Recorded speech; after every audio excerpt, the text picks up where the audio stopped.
श्री स्वामी समर्थ. तुम्हा सगळ्यांच्या आपल्या स्वामी सूत्र चॅनलवर मनापासून स्वागत. स्वामी भक्त हो, आज पुन्हा एकदा तुमच्यासाठी नवीन व्हिडिओ घेऊन आलेली आहे. व्हिडिओच्या माध्यमातून नवीन माहिती आपण जाणून घेणार आहोत. बघा, आज आपण जी माहिती जाणून घेणार आहोत अर्थात ती पितृपक्षासंबंधीच असणार आहे, कारण आजपासून पितृपक्ष सुरू झालेला आहे. आणि हा जो पंधरवडा आहे किंवा हे जे 15 दिवस आहे, या 15 दिवसांमध्ये आपल्याला पितरांची सेवा करायची आहे. आता पितरांची सेवा करायची, पण मग आपली देवपूजा करायची की नाही किंवा पारायण वगैरे करायचे की नाही, हा प्रश्न देखील बऱ्याच जणांना पडतो. तर हे बघा, आपली जी काही नित्यसेवा असते, देवांची पूजा असते, त्या सगळ्या काही गोष्टी आपल्याला करायच्याच आहेत. पण विषय येतो तो पारायणाचा. जसं की गुरुचरित्र पारायण, स्वामीचरित्र पारायण, ह्या ज्या गोष्टी आहे किंवा तुम्हाला 11 गुरुवार करायचे असतील तर या सेवा करण्यासाठी कुठलंही बंधन नसतं. मग पितृपक्षात करू नका असं कुठेही लिहिलेलं नाही. पण ह्या महिन्यामध्ये न करण्याचं कारण काय आहे, तर हा जो पितृपक्ष असतो तो फक्त पितरांची सेवा करण्यासाठी आपल्याला हे 15 दिवस मिळालेले असतात. पण देवांची सेवा आपण वर्षभर करत असतो. आणि मग ह्या 15 दिवसांमध्ये आपण एखादी नव्याने सुरुवात करण्यापेक्षा किंवा एखादी नव्याने सेवा करण्यापेक्षा जर आपण पितरांची सेवा केली तर त्यांचा जो आशीर्वाद आहे, त्यांचे जे आशीर्वाद आपल्याला मिळणार आहे ते वर्षभरासाठी पुरणार आहे. म्हणून तुम्हाला पारायण करायचं असेल तर आवर्जून करा. त्यामध्ये काहीही असं वाईट घडेल असं अजिबात नाही. पण या 15 दिवसांचा जो काळ आहे तो पितरांसाठी राखीव आहे आणि म्हणून या 15 दिवसांमध्ये पितरांची सेवा करा. बाकी देवपूजा करायला कोणी बंधन घालतं किंवा काही वाईट परिणाम होतात का, तर अजिबात नाही. देवाची सेवा केल्याने कधीच कुणाचं वाईट झालं नाही आणि यापुढे देखील होणार नाही. पण सांगायचं तात्पर्य काय, तर या 15 दिवसांमध्ये तुम्ही देवपूजा वगैरे करा, नित्यसेवा चालू राहू द्या, पण तुमच्या पितरांची सेवा जी आहे ती प्रामुख्याने करायला सुरुवात करा. मग त्यासाठी तुम्ही संक्षिप्त श्रीमद भागवत जे आहे याचा पाठ तुम्ही करू शकतात. बघा, खूप प्रभावी अशी ही सेवा आहे. पितृदोष दूर होण्यासाठी तुम्हाला मदत मिळणार आहे. या व्यतिरिक्त पितृसूक्त, पितृस्तोत्र हे देखील तुम्ही म्हणू शकतात. तर स्वामी भक्त हो, आता ही झाली बेसिक माहिती, कारण बऱ्याच जणांना ते प्रश्न पडत असतात. आता आपल्याला पितृदोष आहे किंवा नाही हे जर तुम्हाला ओळखायचं असेल तर बघा, काही लक्षणं जी असतात, जसं की आपल्या घरामध्ये सतत कटकटी होणं, वादविवाद होणं किंवा संतती न होणं, लग्न कार्य न जमणं, सतत अडथळे निर्माण होणं, ह्या जर गोष्टी असतील तर तुमच्या घरामध्ये नक्कीच पितृदोष आहे. मग हा दूर कसा करायचा, तर हा दूर करण्यासाठी आपण एक छोटासा उपाय करायचा आहे जो तुम्हाला 15 दिवस करायचा आहे. आता आज केला नसेल तर हरकत नाही, पण उद्यापासून करा किंवा तुम्ही हा व्हिडिओ जेव्हापासून बघत आहात तेव्हापासून जर तुम्ही केलं तरीही चालणार आहे. फक्त करत असताना मनोभावे करा, विश्वासाने करा, तर नक्कीच तुमच्या पितरांचा आशीर्वाद तुम्हाला प्राप्त होईल. तर तुम्हाला करायचं काय आहे की बरोबर दुपारी 12 वाजता किंवा थोडंसं इकडे तिकडे झालं तरीही चालेल, पण 12च्या दरम्यान तुम्हाला काय करायचं, दही भात आपल्या गच्चीवर किंवा अंगणामध्ये गॅलरी असेल तर तिथे कावळ्यासाठी ठेवायचा आहे. आता हा दही भात कसा बनवायचा, तर भात बनवण्यासाठी आता आपण जसं आपल्या खाण्यासाठी भात बनवतो तेव्हा 3-4 पाण्याने धुवून घेतो तसं करायचं नाही. एकाच पाण्याने तो तांदूळ धुवून घ्यायचा, डायरेक्ट तसा शिजायला टाकायचा किंवा नाही धुतला डायरेक्ट तसा टाकला तरीही चालतो. हे काही नियम असतात जे आपल्या पाळणं गरजेचं असतं. तर अशा पद्धतीचा भात आपल्याला शिजवून घ्यायचा. तो शिजवत असताना त्यामध्ये तूप घालायचं नाही, मीठ घालायचं नाही, तेल घालायचं नाही, काहीही नाही, फक्त पाण्यामध्ये तो भात शिजवून घ्यायचा.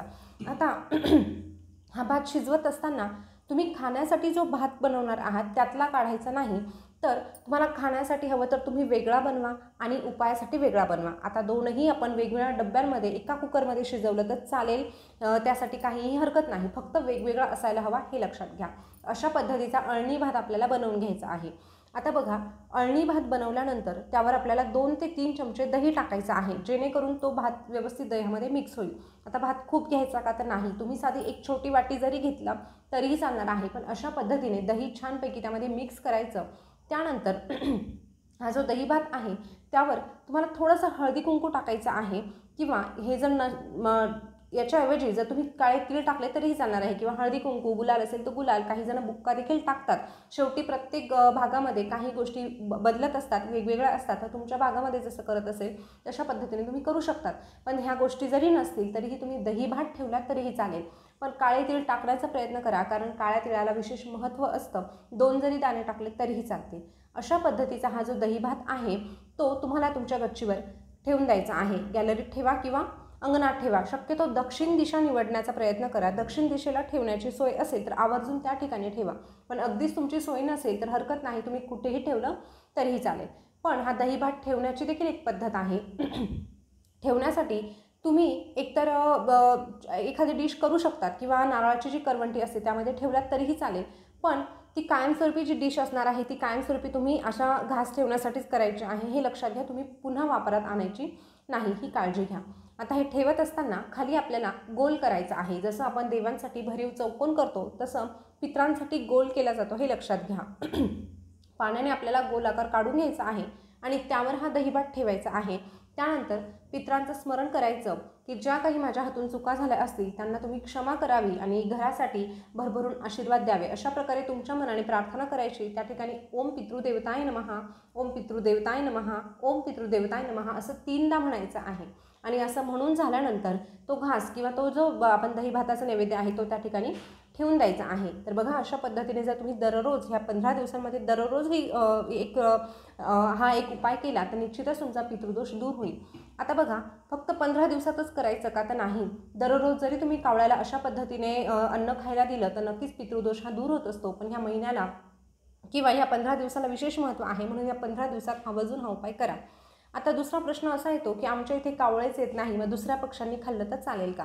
तर हे बघा, नाहीच कावळा आला तर खूप चांगली गोष्ट, पण नाहीच आला तर मग काय करणार? तर दुसऱ्या पक्ष्यांनी जरी खाल्लं तरीही चालेल. शेवटी काय तर मुके जनावरं, मुके पक्षी, प्राणी यांच्या मुखात काहीतरी आपल्याकडून अन्न जात आहे, त्यांचं पोट भरत आहे, याला देखील खूप महत्त्व आहे. म्हणून अशा पद्धतीचा भात ठेवून द्या. दुसऱ्या पक्षांनी येऊन खाल्ला तरीही चालणार आहे, पण नित्यनियमाने ही एक गोष्ट तुम्हाला करायची आहे. तर दही भाताचा हा छोटासा उपाय तुम्ही करून बघा. पितृदोष दूर होण्यासाठी तुम्हाला मदत मिळेल.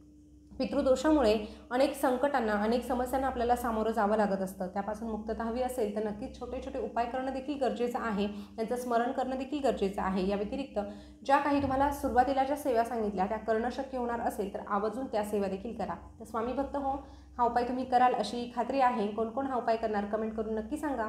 तुम्हाला काही शंका असतील तर त्याही विचारा. पुन्हा भेटूया नवीन व्हिडिओसोबत नवीन माहिती घेऊन. तोपर्यंत बोलत राहा. श्री स्वामी समर्थ. जय जय स्वामी समर्थ. श्री स्वामी समर्थ. जय जय स्वामी समर्थ. धन्यवाद.